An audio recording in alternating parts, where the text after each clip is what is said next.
Welcome back to physics forum. आज का video archive series पे बेस्ड है और आज हम लोग आईआईटी जेईई 2002 का एक बहुत ही अच्छा प्रॉब्लम डिस्कस करने जा रहे हैं जो कि work energy power and dynamics of circular motion के कॉन्सेप्ट पे बेस्ड है। तो इस कॉन्सेप्ट को समझने के लिए वीडियो को एंड तक देखिएगा। But before I start, don't forget to like, share and subscribe to my channel. So with this let's get started. तो सबसे पहले जो प्रॉब्लम का स्टेटमेंट है मैं उसको एक्सप्लेन कर देता हूँ। यहाँ पर दो स्फीयर्स हैं, sphere A and sphere B, right. ये जो इनर स्फीयर है इसको स्फीयर ए हम लोग कह रहे हैं और जो आउटर स्फीयर है उसको स्फीयर बी कह रहे हैं, राइट। और एक बॉल जो है ये इनिशियली यहाँ पे रखा हुआ है, बिल्कुल जो टॉप मोस्ट पोजिशन है इसका यहाँ पे रखा हुआ है, ठीक है। और इस दोनों के बीच का जो स्पेस है, मतलब इनर स्फीयर और आउटर स्फीयर के बीच का जो स्पेस है उसका जो विड्थ है वो d है। और ये जो बॉल है इसका डायमीटर जो है वो स्लाइटली इससे कम है, थोड़ा सा कम है, ठीक है। इनिशियली बॉल इस वर्टिकल पोजीशन पे रखा हुआ है यहाँ पर, ठीक है। और इसको एक जेंटल पुश देते हैं, ठीक है, ताकि ये इनिशियल वेलोसिटी से सर्टन जीरो वेलोसिटी लेके ही चलेंगे हम लोग, उससे ये नीचे की तरफ मूव करेगा, ठीक है। तो हमें यहाँ पर क्या बताना है, हमें यहाँ पर नॉर्मल रिएक्शन जो inner sphere and outer sphere देगा इस बॉल पे वो बताना है as a function of cos theta, ठीक है। तो यहां पर as a function of theta कह सकते हैं यहाँ पर, है ना, या कॉस थीटा कह सकते हैं। तो यहां पर हमें जो नॉर्मल रिएक्शन लगेगा यहाँ पर इस बॉल पे स्फीयर ए की वजह से एंड स्फीयर बी की वजह से, वो as a function of theta बताना है क्या होगा, ठीक है। तो सबसे पहले इसको हम लोग कैसे अप्रोच करें, कैसे हम सोचें इस पे, है ना। तो ऑब्वियसली क्योंकि यहाँ पर इनिशियली ये जो बॉल है इस स्फीयर ए के कांटेक्ट में है, right.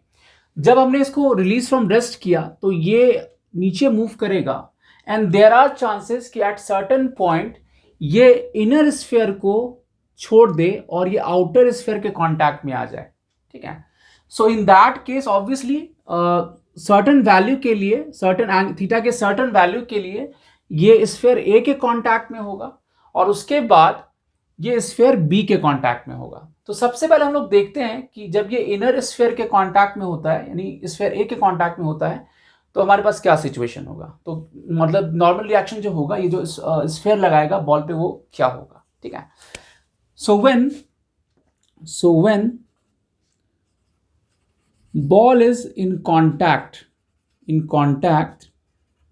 With inner sphere, inner sphere मतलब स्फीयर ए की बात कर रहे हैं, है ना, स्फीयर ए की बात कर रहे हैं हम लोग।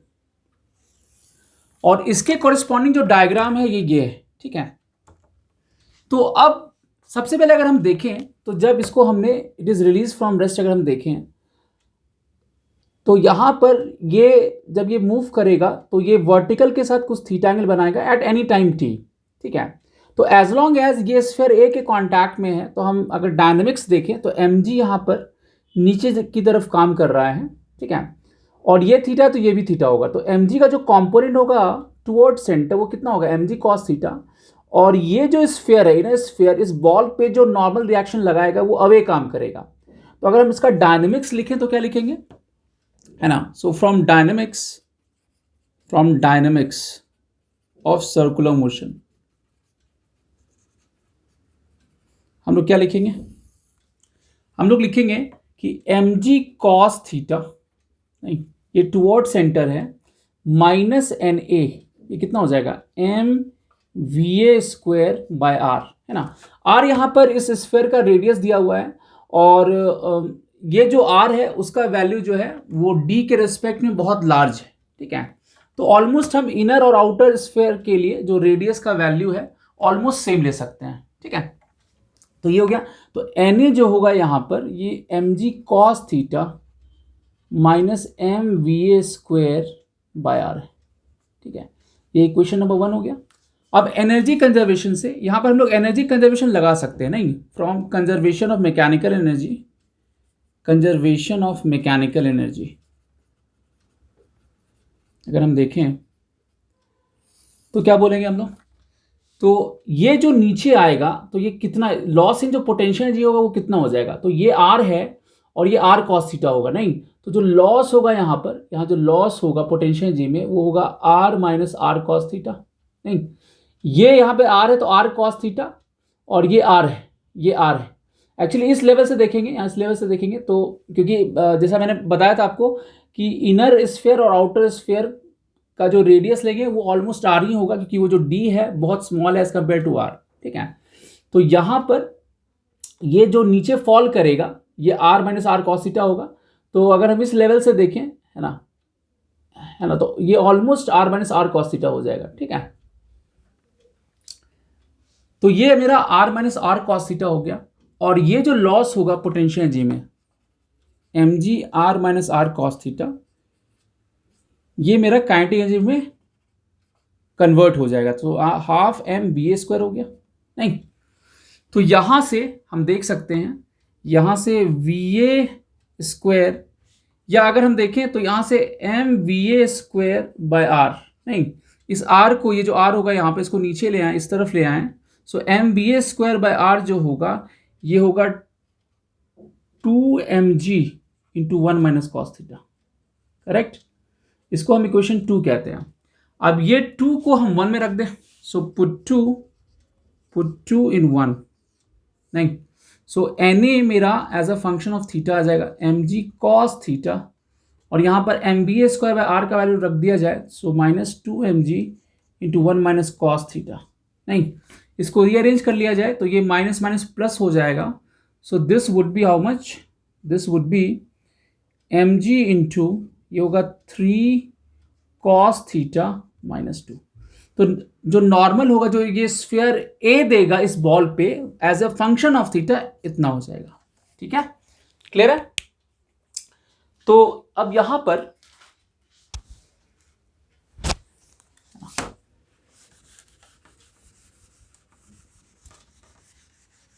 तो मेरा जो फॉर्म आया, ये नॉर्मल रिएक्शन जो लग रहा है इस पे, वो आ गया हमारा M G into 3 cos theta -2, correct. इसको फर्दर देखा जाए तो 3mg कॉस थीटा, है ना, एंड -2mg हो जाएगा, राइट, -2mg हो जाएगा ये। अब यहां पर हम देख सकते हैं, ये अगर देखा जाए तो अगर na को हम y बोले, है ना, और यहाँ पे cos थीटा को x बोले, तो ये y is equal to M X plus C का इक्वेशन आ गया, राइट। तो इसको हम आराम से प्लॉट कर सकते हैं। एट द सेम टाइम हम देख सकते हैं कि एट na मेरा जीरो कब होगा, na मेरा जीरो होगा एट जब 3 cos थीटा माइनस, है ना, लेट्स से इसको थीटा नॉट बोलते हैं इस एंगल पे। लेट्स से थीटा का जब वैल्यू थीटा नॉट हो जाता है तब इसका नॉर्मल जो है ये 0 हो जाता है। तो ये कब होगा, cos theta not is equal to 2/3 पे, इस वैल्यू पे ये 0 हो जाएगा। तो अगर इसको प्लॉट किया जाए, इसका अगर ग्राफ प्लॉट किया जाए जहां पर x एक्सिस के अलोंग cos थीटा हो और y के अलोंग na हो, राइट, तो ये स्ट्रेट लाइन का इक्वेशन है। इसका जो स्लोप है ये पॉजिटिव है ना। तो यहां पर हम देख सकते हैं अगर थीटा का वैल्यू यहां पर 0 होगा, यहां पर अगर थीटा का वैल्यू हम 0 रख दें तो na मेरा कितना आ जाएगा, यहां पे 0 रख दिया जाए तो ये 1 हो जाएगा, ये 3mg - 2mg mg हो जाएगा, नहीं। और थीटा इज इक्वल टू जब थीटा नॉट हो जाता है तो na मेरा 0 हो जाता है, ठीक है। तो इसको इजीली प्लॉट कर सकते हैं हम लोग। तो कुछ ऐसा ग्राफ इसका बनेगा, नहीं, ऐसा ग्राफ बनेगा, ये पीछे की तरफ नहीं जाएगा क्योंकि नॉर्मल नेगेटिव हम लोग नहीं लेंगे, है ना। तो ये 0 हो गया और ऐसा कुछ स्ट्रेट लाइन ग्राफ हमारा बन जाएगा, है ना। और ये जो वैल्यू है ये मेरा हो गया cos theta not is equal to 2/3 जब नॉर्मल रिएक्शन 0 हो जाता है। और जब थीटा मेरा 0 होगा उस समय कितना होगा, उस समय मेरा mg होगा, नहीं। तो ये जो वैल्यू है ये है cos theta is equal to 1 पे, और इस समय जो वैल्यू होगा नॉर्मल रिएक्शन का कितना होगा, वो mg होगा, ठीक है। तो ये तो na की प्लॉटिंग हो गई। तो cos theta not is equal to 2/3 या theta not is equal to cos inverse 2/3 पे ये इनर्स जो स्फीयर है उसको छोड़ देगा क्योंकि यहाँ पे नॉर्मल 0 हो जा रहा है। और उस एंगल से पहले तक, मतलब थीटा नॉट से पहले तक ये इनर स्फीयर जो है स्फीयर ए के कांटेक्ट में रहेगा, ठीक है। अब देखते हैं जब ये सरफेस को छोड़ के जब ये स्फीयर बी के कांटेक्ट में आता है तब क्या होता है, ठीक है। तो अब क्या होगा, अगर ये इनर सरफेस को, इनर जो स्फीयर है उसको छोड़ करके आउटर सरफेस, आउटर स्फीयर के कांटेक्ट में आता है, आउटर स्फीयर के कांटेक्ट में आता है, सो आउटर स्फीयर बी। अब क्या होगा सिचुएशन, अब ये सिचुएशन जो है, ये जो सेकंड डायग्राम है उससे रिलेटेड है, ठीक है। तो अब क्या होगा, जैसे ही इसके कांटेक्ट में आएगा तो अब ये जो आउटर स्फीयर होगा यहाँ पर, वो इस पर नॉर्मल रिएक्शन इधर लगाएगा, इनवर्ड लगाएगा। यहाँ पे क्या हो रहा था, जो इनर स्फीयर लगा रहा था नॉर्मल रिएक्शन, ये आउटवर्ड लगा रहा था, बट यहाँ पर जो स्फीयर बी होगा इस पर इनवर्ड लगाएगा, तो जो एन बी काम करेगा वो भी टुवर्ड सेंटर होगा, और जो एम जी कॉस थीटा होगा वो भी टुवर्ड सेंटर होगा। अगर हम डायनेमिक्स लिखें यहाँ पर तो वो कितना हो जाएगा, N B plus M G cos theta, और यहाँ पे लिखेंगे M V B square by R. जैसा मैंने बताया था कि जो इसका जो विड्थ है बहुत स्मॉल है as compare to radius R, तो इसको हम ऑलमोस्ट आर ले सकते हैं, ठीक है। So M V B square by R, तो यहाँ से जो एन बी होगा, एन बी कितना हो जाएगा, M V B square by R minus M G cos theta. So this is equation number 1। और अगर एनर्जी कंजर्वेशन लगाएं तो अगेन यहां पर क्या होगा, एम जी है ना, M G R into 1 minus cos theta, 1 minus cos theta, और ये वैल्यू कितना हो जाएगा, this would be half M V B square. ये ध्यान रखना है कि ये जो भी हम थीटा ले रहे हैं, ये इनिशियल जो ये जो वर्टिकल है वहां से आ रहा है, ठीक है, हम लोग बिगिनिंग से ही देख रहे हैं, ठीक है। So M G into R into 1 minus cos theta, ये क्या होगा, half M V B square. तो यहां से एम वी बी स्क्वायर जो होगा, नहीं, यहां से M V B square by R जो होगा, ये कितना हो जाएगा, 2 M G into 1 minus cos theta. Energy conservation इसलिए लगा सकते हैं कि क्योंकि यहाँ पे जो भी नॉर्मल फोर्स काम कर रहा है उसका तो वर्क डन नहीं आया, क्योंकि नॉर्मल और डिस्प्लेसमेंट किसी भी इंस्टेंट पे म्यूचुअली परपेंडिकुलर है, तो हम लोग एनर्जी कंजर्वेशन लगा सकते हैं, ठीक है। अब ये value put 2 in 1, so put 2 in 1, ठीक है। तो ये एन बी जो होगा ये कितना हो जाएगा, ये होगा 2 M G into 1 minus cos theta minus M G cos theta, ठीक है। तो यहाँ पे अगर रीअरेंज किया जाए, नहीं, तो ये हो जाएगा एम जी इंटू, ये होगा 2 माइनस 3 कॉस थीटा हो जाएगा, करेक्ट। तो यहाँ जो फंक्शन आया वो M G into 2 minus 3 cos theta आ जाएगा। और अगेन हम देख सकते हैं यहाँ पर कि at theta is equal to theta not, मतलब अगर देखें कि ये एन बी मेरा जीरो कब होगा, तो एन बी मेरा जीरो कब होगा, जब ये मेरा 2 माइनस 3 कॉस थीटा जीरो हो जाए, लेट से वो थीटा नॉट ही होगा ऑब्वियसली। यहां से हम देख सकते हैं कि वो वैल्यू जो होगा थीटा नॉट ही होगा, राइट। तो एक्चुअली क्या ना, थीटा नॉट जो है, ये जो एंगल, ये ट्रांजिशन टाइम है जिसमें वो स्फीयर ए से स्फीयर बी की तरफ मूव कर रहा है, ठीक है।